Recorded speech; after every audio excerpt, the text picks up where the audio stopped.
ऊपर से एक अधिकारी, मतलब पिटीशन में लिखा है सर कि जैसा अनिल देशमुख अरेस्ट हो गए थे सीबीआई केस में, उस समय सीबीआई ने अपने ही एक सीबीआई के अधिकारी को अरेस्ट किया जो अनिल देशमुख को मदद कर रहा था। तो वैसा आदित्य ठाकरे एंड कंपनी और सुशांत सिंह राजपूत के जो कातिल लोगों की गैंग है, उसमें से किसी ने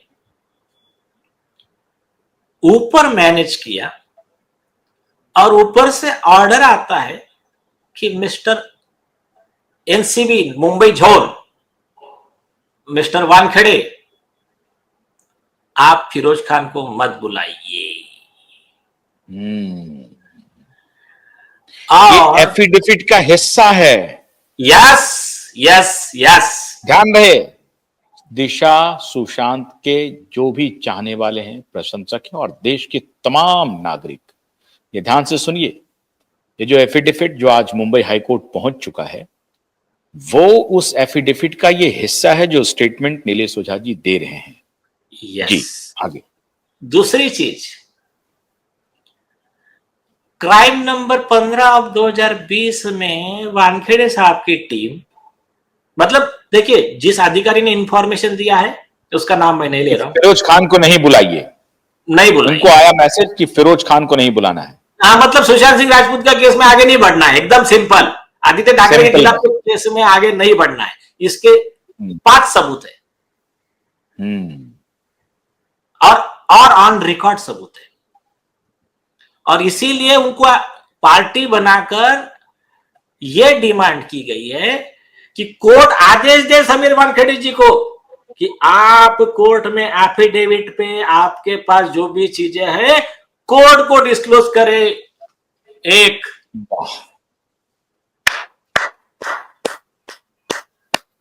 बहुत बढ़िया, बहुत बढ़िया जी। ये तो वही बता रहा हूं मैं, जब भगवान चाहता है तो कैसा करता है। देखिए दूसरी चीज, एक तो समीर वानखेड़े जी का स्टेटमेंट एफिडेविट में आ गया, और फिर ये आपका प्रेयर है कि कोर्ट समीर वानखेड़े को आदेश दे कि उनके पास सुशांत दिशा केस से रिलेटेड जितने भी एविडेंस हैं वो कोर्ट को प्रोड्यूस करें। हाँ, आपका ये प्रेयर है।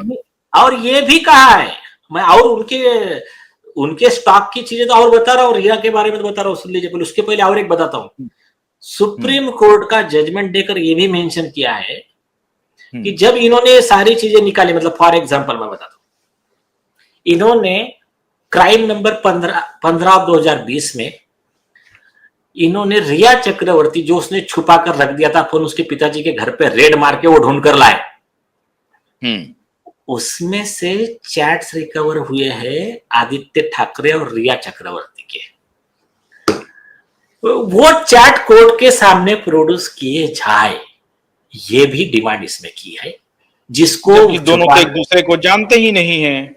नहीं वो तो छोड़ दीजिए, वो 44 फोन कॉल, मैं आ रहा हूं, रिया चक्रवर्ती दोनों मर्डर में कैसा इन्वॉल्व है इसके बारे में इसमें इस पिटीशन में 7-8 पेज भरकर पॉइंट टू पॉइंट सब डिटेल्स है।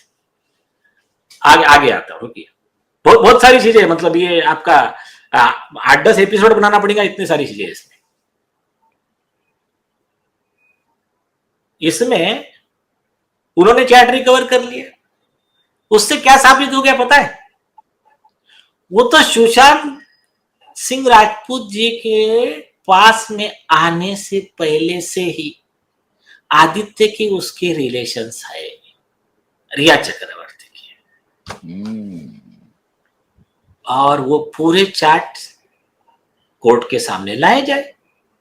फिर नारकोटिक्स ब्यूरो ने जो फोन सर्विलेंस पे रखा था डिनो मोरिया एंड कंपनी का, उसमें इनके पास में जो ड्रग्स बिजनेस के, ड्रग्स ट्रेडिंग के जो आए हैं डिटेल्स, डिनो मोरिया, आदित्य ठाकरे का कन्वर्सेशंस, और Aditya Thackeray prohibited hydroponic weed का जो सेवन करते हैं, वो चीजें और बहुत सारी चीजें, ये ख्याल में रखिए, मैं जितना बोल रहा हूं 2% भी नहीं है, ठीक है।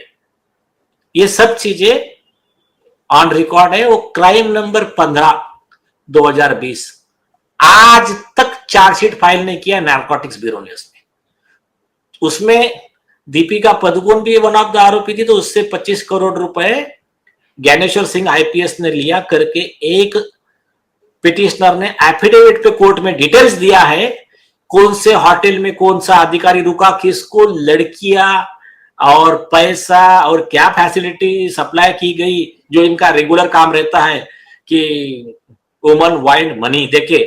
तो ये सारी चीजें वो एफिडेविट पे उस पर्सन ने दी है। उसमें शायद हाईकोर्ट ने नोटिस इशू करके जवाब मांगा है।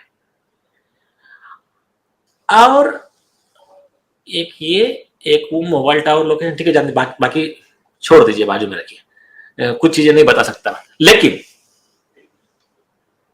जैसा ये ऐसे क्रूशियल मकाम पे पहुंच गए, और एक गौर कीजिए आप, 8 जून को पहले रिया को फोन आता है, रिया तुरंत भाग जाती है, मोबाइल ब्लॉक कर देती है सुशांत सिंह राजपूत का, और उसी दिन का मर्डर दिखाया जाता है रात का। एक पॉइंट उस पे आता हूं मैं बाद में, इसमें रिया के रोल पे। पहले आता हूं इंपॉर्टेंट चीज। पिटिशनर ने ये पॉइंट आउट किया कोर्ट को कि जैसे ही इसमें क्रूशियल स्टेज पे समीर वानखेड़े साहब पहुंचते हैं, तो ऊपर के करप्ट अधिकारी तुरंत से समीर वानखेड़े साहब से केस का चार्ज निकाल लेते हैं, इनके ऊपर आरोप कर देते हैं। मतलब उनके जो भी आरोप आज तक साबित नहीं कर पाए, बल्कि वो खुद ही फंस गए उसमें।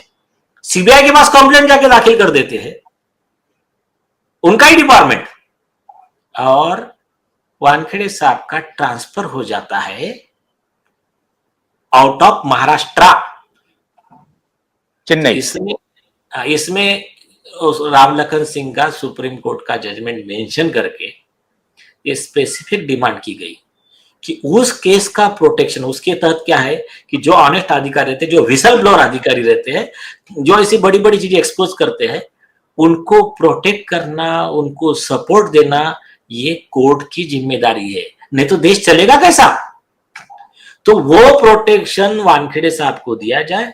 समीर वानखेड़े साहब को वैसा अभी कैट ने, सेंट्रल एडमिनिस्ट्रेटिव ट्रिब्यूनल ने, डिवीजन बेंच है जस्टिस रंजित मौर्य और अदर का, उन्होंने ऑर्डर किया कि उनका ट्रांसफर आर्बिट्री बायस था और उनका वापस मुंबई में ट्रांसफर करो, ये ऑर्डर दे दिया है।